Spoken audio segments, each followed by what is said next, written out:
عمومی زندگی میں اس کی بھی ضرورت نہیں تھی، اس لیے ان کو قرآن کو اپنی ذات میں محفوظ رکھنے کی کوئی خاص ضرورت نہیں تھی، ان کی دلچسپی نہیں تھی۔ اب وہاں کہہ کے تو آ گئے تھے کہ حسبنا کتاب اللہ، ہمارے لیے کتاب خدا کافی ہے، لیکن کتاب خدا کسی کے پاس تھی نہیں، کوئی کاپی ان کے پاس نہیں تھی۔ اب علی جب قرآن لے کے آئے ہیں تو اگر اس قرآن کو قبول کر لیا جائے، اس نسخے کو قبول کر لیا جائے تو کہا جائے گا کہ تم آخر کس دعوے پہ وہاں سے آ گئے تھے یہ کہتے کہ قرآن کافی ہے؟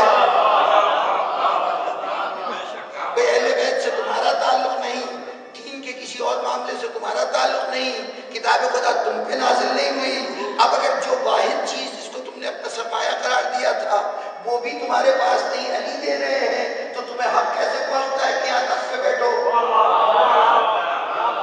اس لیے ان کی سیاسی مجبوری تھی کہ وہ علی کے قرآن کو قبول نہ کریں۔ یہ کوئی مختلف قرآن نہیں تھا، لیکن علی کے لائے ہوئے نسخے کو قبول کرنا یہ ان کی سیاسی مجبوری تھی۔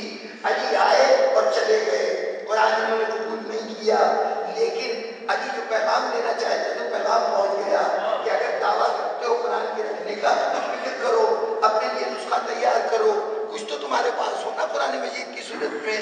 اب چنانچہ فکر ہوئی کہ ہمیں کچھ نہ کچھ کرنا چاہیے، اب کیسے قرآن سے تعلق ظاہر کریں، کیا کریں؟ دو اقدام کیے گئے، ایک اس وقت اور ایک بعد کے لوگوں میں۔ اس وقت تو یہ کیا گیا کہ ایسے آدمی کی تلاش شروع ہوئی کہ کوئی مل جائے جو ہمارے لیے قرآن لکھ دے۔ کوئی مسئلہ نہیں ہے، ذرا اس معاشرے کو سوچئے کہ جس وقت قرآن نازل ہوا ہے، جس وقت قرآن مجید نازل ہوا ہے تو مکے کے اندر ٹوٹل 17 آدمی تھے جو لکھنا پڑھنا جانتے تھے۔ پورے مکے کی آبادی میں 17 آدمی تھے جو لکھ پڑھ سکتے تھے، اور مدینے کی حالت اس سے بھی گئی گزری تھی۔ اکثر کے مدینے میں یہودی رہتے تھے جن میں علم کا خاصا زور تھا، اس کے باوجود مدینے کے وہ قبائل کہ جو یہودیوں کے علاوہ جنہوں نے اسلام قبول کیا، اور سو حضرت کی قبائل، ان میں قرآن کو، ان میں لکھنے پڑھنے کے فن کو صرف 13 آدمی جانتے تھے۔ جب قرآن نازل ہوا ہے 17 مکے میں اور 13 مدینے میں۔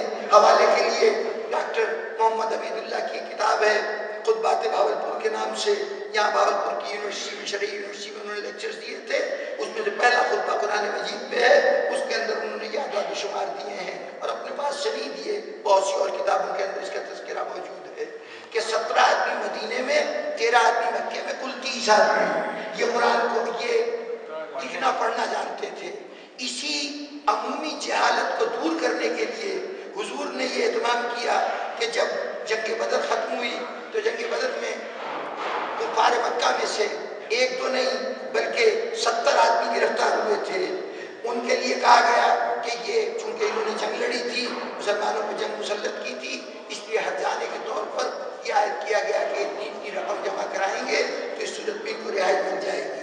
رسول نے ایک تو شرط یہ رکھی کہ اتنی رقم جمع کرا دو آزاد ہو جاؤ گے، دوسری طرف یہ کہا کہ تم میں سے جو لکھنا پڑھنا جانتا ہے وہ مدینے کے اگر 10 بچوں کو لکھنا پڑھنا سکھا دے گا تو وہ بغیر رقم دیے رہا ہو جائے گا۔ ہمارے رسول کی نگاہ میں لکھنے پڑھنے کی یہ اہمیت تھی کہ اسے آزادی انسان کے برابر قرار دیا، انسان کی آزادی کے برابر تعلیم کو، علم کو قرار دیا۔ چنانچہ بہت سے بچوں نے مدینے کے، ان میں جو ایک دو پڑھے لکھے لوگ تھے، ان سے لکھنا پڑھنا سیکھا۔ اسی میں شخصیت تھے زید بن ثابت، ان کو پکڑا گیا کہ تم بیٹھ کے قرآن لکھ دو۔ اب خدا جانے وہ کس قسم کے آدمی تھے، کہا یہ گیا تھا کہ یہ کاتب قرآن ہیں، ان کاتب وحی ہیں۔ جب حضور پر نزول آیات ہوتی تھی تو جن جن لوگوں کو بلا کر، جتنے پڑھے لکھے لوگ تھے ان سب کو بلا کر حضور کہتے تھے کہ یہ لکھ لو۔ وہ بتاتے جاتے تھے کہ آج یہ صورت نازل ہوئی ہے یا یہ آیت نازل ہوئی ہے، اس آیت کو لکھ لو، وہ لکھوا دیا کرتے تھے۔ ان لکھنے والوں میں زید بن ثابت بھی تھے، لیکن جب حضرت ابوبکر نے ان سے جا کے کہا، جو کچھ ہمیں بتایا گیا تاریخوں میں، کہ تم ہمارے لیے قرآن لکھ دو، تو انہوں نے کہا کہ یہ اتنا مشکل کام انہوں نے ہمارے سپرد کیا کہ اگر یہ کہتے کہ کوئی عہد کو یہاں سے اٹھا کے وہاں رکھ دو تو وہ آسان ہوتا، یہ کام مشکل تھا۔ دلچسپ بات یہ ہے کہ حضرت ابوبکر نے جب یہ فرمائش کی ہے تو یہ کہا ہے کہ عہد رسالت میں بھی تم قرآن لکھا کرتے تھے، کاتب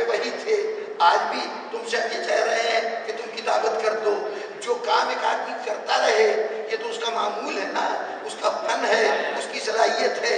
اس کے لیے کہنا کہ کوئی وقت کو اٹھا کے رکھنا آسان تھا، یہ کام مشکل ہے. یہ کیوں کہا جا رہا ہے؟ جناب والا شاید معاف کیجیے گا مجھے ایک مثال سی آ گئی سامنے. ایک دفعہ ٹیلی ویژن خراب ہو گیا، چلتے چلتے رک گیا، اسکرین پہ کچھ نہیں آ رہا. اب مجھے کچھ نہیں معلوم کہ اس کے اندر کیا خرابی ہوئی ہے. اسے جا کے مستری سے کہا، ایک مکینک صاحب تھے، ان سے کہا کہ ٹیلی ویژن کے ساتھ یہ ہو گیا. انہوں نے کہا صاحب زبانی بات نہیں چلے گی، مریض کو یہاں لے کے آئیے. اب اس کے لیے گاڑی کا اہتمام کیا، اس کو اٹھا کے وہاں تک پہنچے. اس نے تھوڑی دیر تک دیکھا، اس نے کہا جناب یہ فیصلہ یوں نہیں ہو سکتا، مجھے 2 دن چاہیے یہ سمجھنے کے لیے کہ اس کا مسئلہ کیا ہے. ہم نے کہا اچھا چلیے 2 دن لے لیجئے. 2 دن بعد گئے. اس نے کہا جناب میں ابھی تحقیق کر رہا ہوں، ابھی اندازہ نہیں ہوا کہ اس میں کیا ہوا ہے. کوئی 2 دن اور مانگے. اب جو 2 دن بعد گئے، اس نے کہا جناب اس میں تو ایسی سی خرابیاں ہیں کہ یہاں پر پرزہ نہیں ملے گا، مجھے کراچی سے منگوانا پڑے گا، اور ہو سکتا ہے کراچی میں بھی نہ ملے تو امپورٹ کرنا پڑے. میں نے کہا اچھا بھائی 2-3 پرزوں کے اس نے نام بتائے. میں نے کہا کتنے دن لگیں گے؟ اس نے کہا 15-20 دن تو لگ جائیں گے. کوئی 15-20 دن کے بعد پھر گیا، اس نے پھر 1 ہفتے کی تاریخ دی. اس کے بعد پھر گیا تو معلوم ہوا کہ ٹیلی ویژن ٹھیک ہو گیا ہے. بڑے خوش ہو کے آنے لگے. اس نے کہا جناب بل دیتے جائیے. کتنا بل ہے؟ کوئی 4-5 ہزار روپے کو اس نے بل بنا دیا. یہ بھی ڈالا ہے، یہ بھی ڈالا ہے، یہ بھی ڈالا ہے. 4-5 چیزوں کے نام بتائے، اتنی قیمت بتا دی. ہم دے کے واپس آ گئے. وقت گزرتا گیا. ایک دوست جو ٹیلی ویژن کے پرزوں سے پوری آگاہی رکھتے تھے، اتفاق سے وہ ایک دن میرے گھر آ گئے. میں نے کہا یار ہمارا ٹیلی ویژن خراب ہو گیا تھا، اس کو ہم ٹھیک کرانے کی کوشش کرتے رہے، اتنے پیسے خرچ کیے تو یہ ٹھیک ہوا. ان کا اتنے پیسے کیوں خرچ ہوئے؟ کہا اس میں سمجھ پتہ نہیں، انہوں نے بتایا تھا یہ پرزہ خراب ہو گیا، یہ پرزہ خراب ہو گیا ہے. جتنے نام یاد تھے مجھے دہرا دیے. انہوں نے کہا اچھا. اس کا پیچھے سے جو کور تھا اس کو ہٹایا، دیکھتے رہے. اس کے بعد انگلی لگا کے انہوں نے دکھایا کہ یہ اندر لگی ہوئی گرد تک صاف نہیں ہوئی، تم کہہ رہے ہو پرزے بدلے گئے ہیں. کہا تو پھر کیا تھا؟ خراب ہم نے دیا تھا، چلتا ہوا واپس ملا ہے، اور تم کہہ رہے ہو کوئی پرزہ تبدیل نہیں کیا. انہوں نے ایک جگہ سے کتنی سی شیشے کی نلکی نکالی. کہا اس کے اندر یہ ایک فیوز ہوتا ہے، یہ 8 آنے کا نہیں تو 1 روپے کا مل جائے گا. یہ فیوز چونکہ فیوز ہو گیا تھا، اس نے صرف یہ فیوز تبدیل کیا اور کچھ نہیں کیا. اب میں حیران کہ اس نے صرف فیوز تبدیل کیا ہے. کہانی اتنی لمبی، وقت اتنا زیادہ، اتنا مشکل کام ہے، یہاں ہو ہی نہیں سکتا. معلوم ہوا کہ اتنا معاوضہ لیا ہی تب تھا جب یہ کہانی سنائی تھی. اب معلوم ہوا کہ زید بن ثابت نے جو اتنی لمبی داستان سنائی ہے کہ کوئی اور کو اٹھا کے یہاں سے وہاں منتقل کرنا آسان تھا، بجائے اس کے کہ یہ کام کیا جاتا. حالانکہ عہد رسالت میں یہی کام کرتے تھے. تو یہ صرف گویا اس بات کا اظہار تھا کہ میاں یہ کام ایسا نہیں ہے کہ 2-4 پیسوں میں ہو جائے. اور چنانچہ زید بن ثابت کی کیفیت ہے کہ تاریخوں میں لکھا ہے کہ جب ان کا انتقال ہوا تو ان کی جو دولت انہوں نے ترکے میں چھوڑی تھی وہ وارثوں میں سونا چاندی کلہاڑیوں سے کاٹ کاٹ کر تب جا کے تقسیم کیا گیا ہے. یعنی وہ اتنا زیادہ تھا مقدار میں کہ اس کے لیے عام ذرائع جدا کرنے کے یا اس کو تقسیم کرنے کے نہیں تھے، بلکہ یوں سمجھیے کہ سونے کی اینٹیں تھیں جن کو کلاڑیوں سے کاٹ کے اس کے حصے بکھرے کیے گئے اور یوں بانٹا گیا. بہرطور ایک طرف یہ دعویٰ کیا گیا کہ قرآن ہم نے جمع کیا ہے، رسول تو یوں ہی چھوڑ کے چلے گئے تھے، اجزاء میں بکھرا ہوا تھا، ہم نے اس کو جمع کیا. ایک طریقہ تو یہ تھا قرآن سے اپنے تعلق کے اظہار کا، بڑے تمطراق سے دعویٰ کیا گیا اور پھر ہر خلافت کے سر پر یہ تاج رکھنے کی کوشش کی گئی کہ جی ان کے دور میں جمع ہوا، پھر اس کے بعد ان کے دور میں جمع ہوا، پھر اس کے بعد ان کے دور میں جمع ہوا. ارے بھائی اگر ایک دفعہ جمع ہو گیا تو دوبارہ جمع ہونا کیا مانی؟ ایک سیدھی سی بات ہے کہ اگر حضرت ابوبکر کے زمانے میں قرآن جمع ہو گیا تھا تو پھر حضرت عثمان کے عہد میں قرآن جمع ہونا کیا مانی؟ اور درمیان میں حضرت عثمان کا بھی حضرت عمر کا بھی عہد ہے. کہا گیا کہ ان کے دور میں بھی جمع ہوا. آیت اللہ ابو القاسم الخوئی اللہ مقامہ انہوں نے اب تفسیر لکھ رہے تھے، صرف اس کا پہلا جز ہمارے منظر عام پہ آیا، اس کے بعد اس کی مزید اشاعت نہیں ہوئی. اس پہلے جز میں یعنی اس میں مقدمہ ہے اور سورہ فاتحہ کی تفسیر ہے، البیان کے نام سے تفسیر ہے. اس میں انہوں نے 27 روایتیں جمع کی ہیں جو ہمارے بھائیوں کے ہاں جمع قرآن کے متعلق بیان کی گئی. فلاں نے جمع کیا، فلاں نے جمع کیا، فلاں نے بحث ہے کہ اس نے کس ذریعے سے کیا، کس طریقے سے کیا۔ افراد کے نام بھی مختلف ہیں، طریقے کے نام بھی مختلف ہیں۔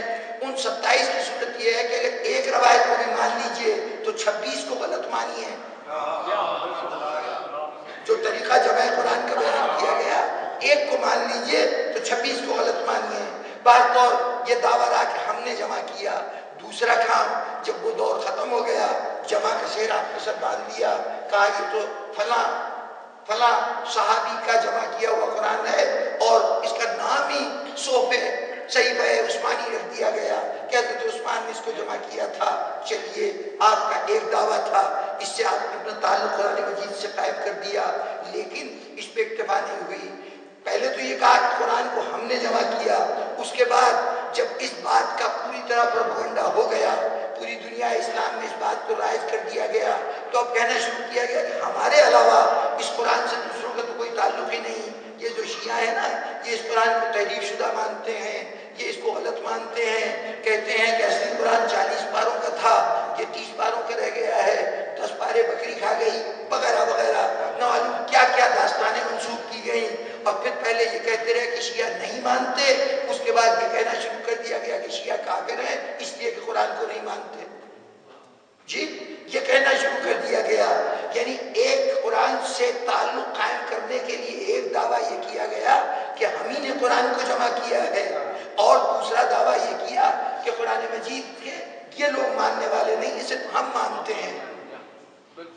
یہ دعوے کیے گئے۔ جناب والا، آپ کے کچھ کہنے نہ کہنے سے میرے عقیدے پہ کوئی فرق نہیں پڑتا۔ کسی کے عقیدے کے متعلق آپ جو دل چاہے سچ بولیے یا جھوٹ بولیے، کسی کے ساتھ کوئی بات منسوخ کیجیے، یہ مانتا ہے، یہ مانتا ہے، یہ مانتا ہے۔ اگر وہ مانتا ہے تو وہ مانتا ہے، نہیں مانتا تو آپ کے کہہ دینے سے وہ نہیں ماننے لگے گا۔ جی، ہمارا قرآن کے متعلق جو عقیدہ ہے وہ تو ہم جانتے ہیں کہ ہم کیا مانتے ہیں، لیکن اگر آپ یہ کہتے ہیں کہ ان کا اس قرآن پہ یقین نہیں ہے تو آپ کے کہہ دینے سے میرے یقین پہ فرق تو نہیں پڑے گا۔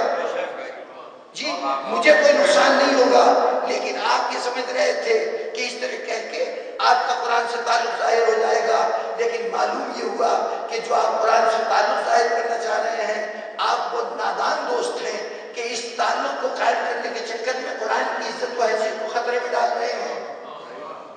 اس لیے کہ اگر کہتے ہیں کہ قرآن رسول کے ہاتھوں جمع نہیں ہوا، معصوم ہاتھوں سے نہیں جمع ہوا، قرآن بعد کے لوگوں نے دو گواہیوں پر، جو طریقہ بتایا گیا نا کہ مسجد کی سیڑھیوں پہ بیٹھ جاتے تھے، ایک آدمی آتا تھا، ایک آیت سناتا تھا کہ یہ قرآن ہے، انتظار میں رہتے تھے کوئی دوسرا گواہ مل جائے، جب دوسرا گواہ آ جاتا تھا تو پھر اس کے کہنے کے اوپر اس آیت کو شامل کر لیتے تھے۔ چنانچہ سورہ توبہ کی جو 128 اور 129 دو آیتیں ہیں، آخری آیتیں دو، ان دونوں آیتوں کا کسی سے سراغ نہیں ملا۔ تو ایک شخصیت تھے خزیمہ ابن ثابت، انہوں نے آ کے کہا کہ جناب یہ دو آیتیں بھی قرآن میں ہیں۔ اب ہمیں بڑی پریشانی، یعنی وہ جو کمیشن بیٹھا تھا اس کو بڑی پریشانی کہ کوئی اور گواہی نہیں مل رہی۔ تو انہوں نے کہا کہ اب اس وقت یاد آیا کہ خزیمہ ابن ثابت کے لیے حضور ایک حدیث فرما گئے ہیں کہ حضور نے کہا یہ ذو شہادتین ہے، یعنی اس کی ایک شہادت دو شہیدوں کے برابر ہے، دو گواہوں کے برابر ہے۔ چنانچہ وہ دو آیتیں قرآن کا جز بنا لی گئی اس ایک شہادت پر۔